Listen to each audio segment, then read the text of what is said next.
Los hijos del cuarto sol, los atlantes.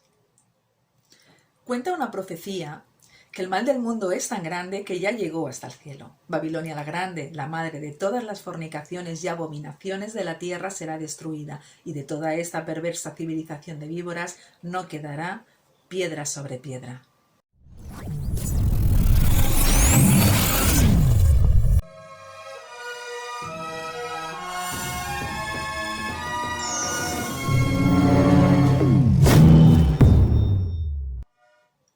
Ha habido muchos cataclismos en la Tierra, pero la clave está en la leyenda de la Atlántida. Muchas especies diferentes han sido genéticamente modificadas, manipuladas y abandonadas en zonas inaccesibles antiguas del mundo como selvas y montañas. Muchos de ellos todavía siguen allí y es de suma importancia que conozcáis nuestro pasado, así como la forma en que hemos estado y seguimos siendo manejados, para así poder entender mejor el tiempo presente y tomar mejores decisiones para el futuro. Y es por ello que me complace relataros la leyenda de la Atlántida y lo que allí sucedió, así que una guerra descomunal y monstruosa se dio entre los pueblos que habitaban en las columnas de Hércules.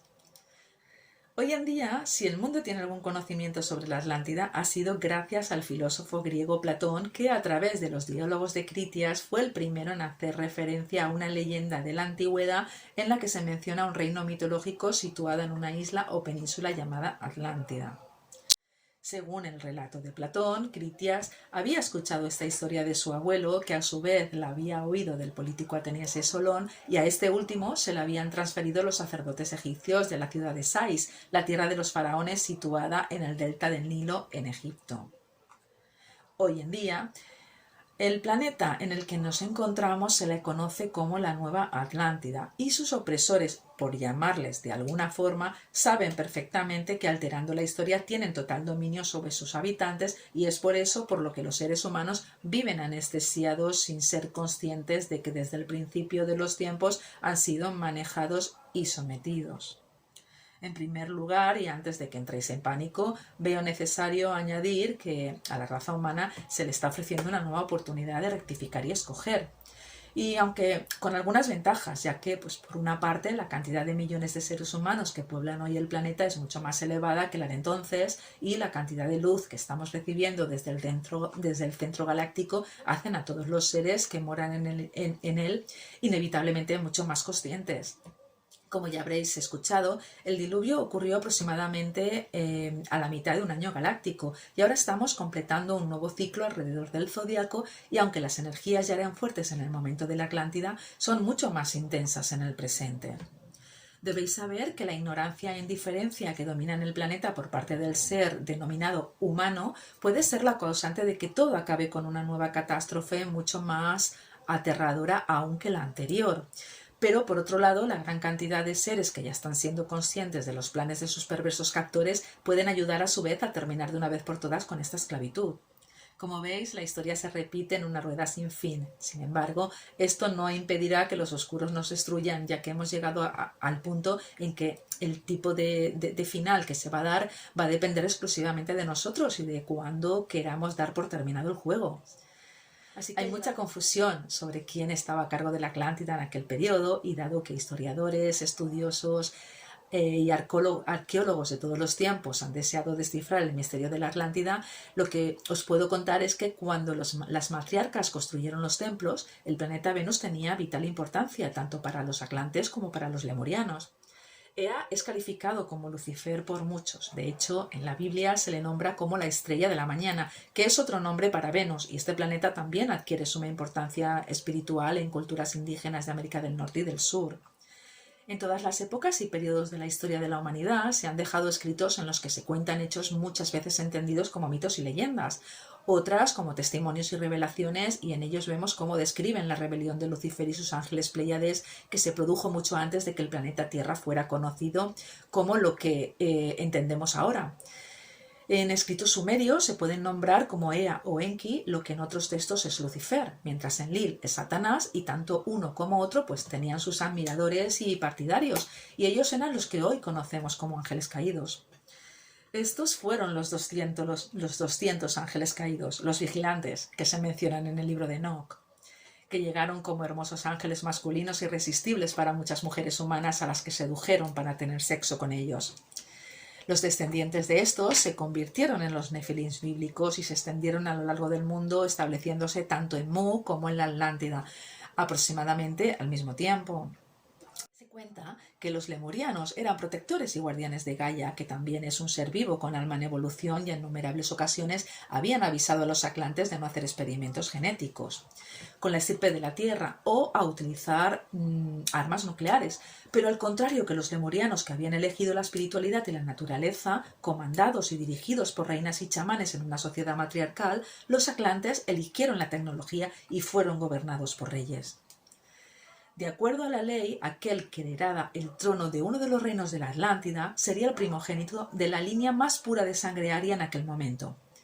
El primogénito resultó ser una mujer. Sin embargo, antes de que ella alcanzara la edad madura, sus padres alumbraron un bebé de sexo masculino que se convirtió en el sucesor del trono y fue conocido en Sumeria como Ea o Enki, y en Grecia como Poseidón o dios océano. El príncipe Ea fue el primero y el último rey de reyes de la Atlántida, nacido en Orión, por lo tanto era un ario, y es por esto que llamaron a toda su línea de reyes arios Minos, ya que era así como se apelaba a los hijos de la diosa serpiente, la línea más pura de los reptilianos híbridos. El príncipe Ea era un gran genetista que pasaba gran parte de su tiempo bajo el fondo del mar trabajando en un proyecto al que llamó Elohim y basaba sus experimentos y ensayos en la creación de híbridos humanos de primera generación. Pero al ser consciente de que en el futuro tendría que volver a su lugar de origen, tomó para sí una mujer humana para mantener intacta su línea de sangre y consintió que sus 10 hijos híbridos favoritos gobernaran primero en la Atlántida y posteriormente en el Imperio Sumer. Cuando llegó el momento de volver a casa, muchos así lo hicieron, pero un grupo de ellos permaneció en la tierra gobernados por un poder en la sombra.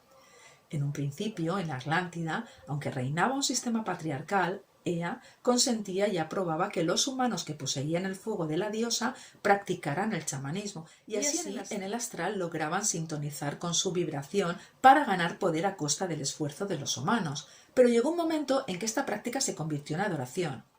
Al igual que en Mu, las sacerdotisas chamánicas podían comunicarse con los animales, especialmente con los delfines y las ballenas, mientras que los chamanes y mucha gente de fuego habían desarrollado habilidades telepáticas de visión remota que eran utilizadas para ayudar a las personas. Pero cuando Ea abandonó el planeta, algunos reyes se sintieron amenazados por las habilidades que las hembras poseían e intentaron extraerla por la fuerza a través de la energía sexual. Pero al ver que no podían obtener ninguna energía a través de la violación, ya que éstas no alcanzaban el orgasmo, intentaron manipularlas y confundirlas haciendo pactos con ellas, ofreciéndoles privilegios si tenían relaciones sexuales con el gobernante voluntariamente. Aunque podían acumular la energía sexual en el cuerpo, no eran capaces de sostenerla por mucho tiempo, por lo que acabaron torturando a las mujeres hasta la muerte,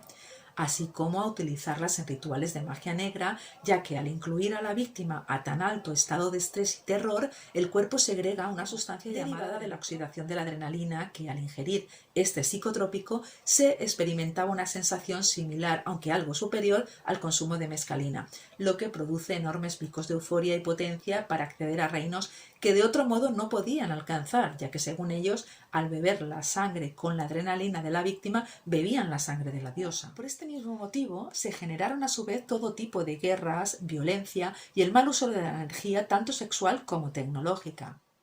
No hay nada malo en la tecnología, e incluso cierta tecnología puede ser beneficiosa, y eso lo hemos podido observar en grandes inventos que la humanidad ha podido aprovechar, en muchos de ellos desarrollados por Nikola Tesla, del que seguro ya habéis oído hablar. Pero cuando la tecnología se utiliza para la guerra, el espionaje, el control mental o solo es accesible a unos pocos grupos seleccionados, consideramos que está siendo mal utilizada, y en la Atlántida así fue. Al igual que está ocurriendo en la actualidad, en la Atlántida, los señores supremos y sus secuaces se alimentaban del miedo y también utilizaron tecnología y la energía sexual para controlar las mentes de las personas y sus pensamientos, ya que una población pequeña era mucho más fácil de controlar. Se cuenta que el señor Enlil no estaba de acuerdo con la creación de su hermano Enki. Es más, se había propuesto destruirlos, aunque a pesar de ello recurría a los linajes o gigantes como fuerza militar, usando a los más agresivos como líderes militares, posicionándolos al frente de las batallas. En muchas películas de supuesta ciencia ficción hemos podido ver algunos de esos gigantes.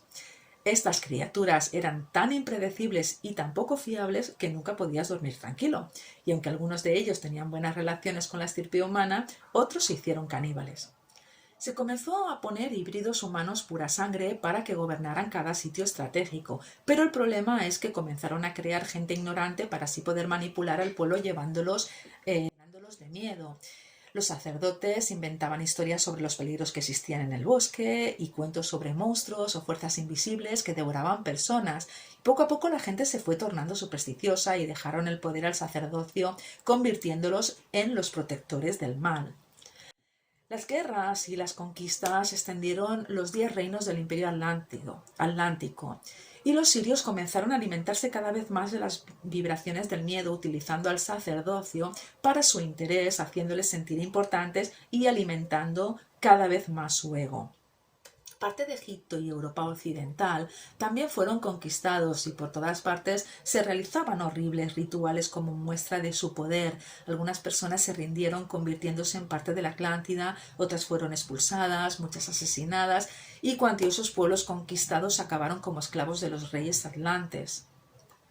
Como parte de la expansión, Ea puso a uno de sus reyes cerca del territorio del señor Enlil, y éste se sintió amenazado pensando que los híbridos de Ea tenían demasiado conocimiento y podrían con el tiempo parecerse a los dioses, así que él mismo decidió trabajar en su propio experimento para hacer desaparecer a la humanidad, comenzando así el conflicto entre el clan Ram, o seguidores de Enlil, y el clan de la serpiente y seguidores de Enki.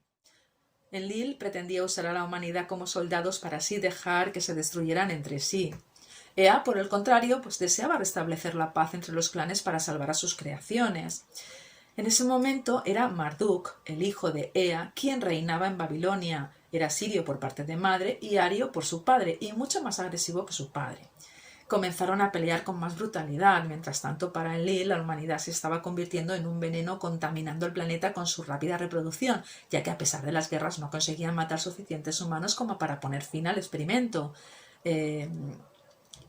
Claro, entonces fue cuando Enlil se planteó utilizar armas nucleares.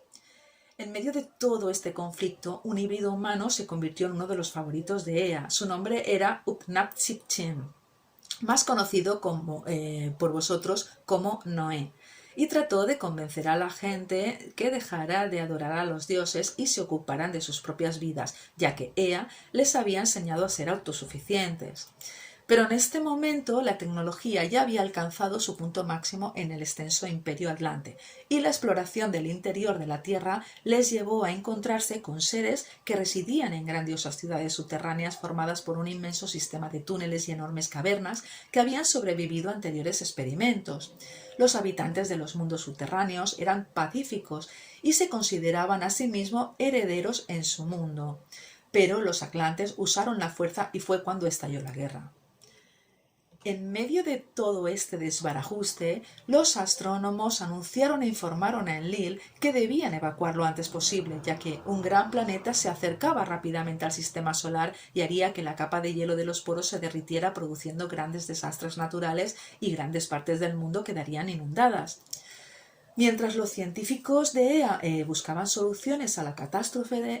Enlil vio este suceso como una gran oportunidad de destruir a la creación de Enki, y como comandante lo obligó a mantenerse al margen para que toda la humanidad, incluidos los Nephilim, se ahogaran en el diluvio. Y tanto el proyecto Erectus, que él mismo tenía en marcha, como el proyecto Elohim llegaría a su fin. A medida que el planeta se acercaba, la fuerza gravitatoria de éste hizo que los cambios empezaran a notarse, pero Ea, incumpliendo la orden de su comandante, puso en aviso a su hijo Utnapishtim de lo que estaba por suceder y lo instruyó a la construcción del conocido Arca para salvarse a sí mismo, su familia, y advirtiera a tantos como pudiera que actuaran con la mayor rapidez posible. Cuando llegó el temido momento, los polos de la Tierra se invirtieron y se desató el infierno en la tierra, donde millones de personas y animales perecieron sin ser apenas conscientes de lo que estaba sucediendo. Cuando por fin el agua se calmó y la tierra se secó, los supervivientes se trasladaron a tierras más bajas y los dioses volvieron. Reconstruyeron el planeta con una nueva especie de seres humanos, pero mucho más obedientes e ignorantes. Y fue entonces cuando el comandante Enlil prohibió a Ea volver a crear. Pero lo que él desconocía era que algunos gigantes habían sobrevivido al diluvio, dejando como herederos a los egipcios, a los mayas, a los incas, a los chinos primitivos y lo que hoy en día se conoce como mitos y leyendas, que no es más que la historia no escrita. Y este es el relato de todo este secreto a voces de cómo los hijos del sol de agua o cuarto sol fueron tragados por las aguas, y de cómo de la mezcla entre la semilla aria y los supervivientes de la Atlántida surgieron los hijos del quinto sol, que según las profecías perecerían por el fuego y los terremotos. Nuestra raza actual, la raza aria.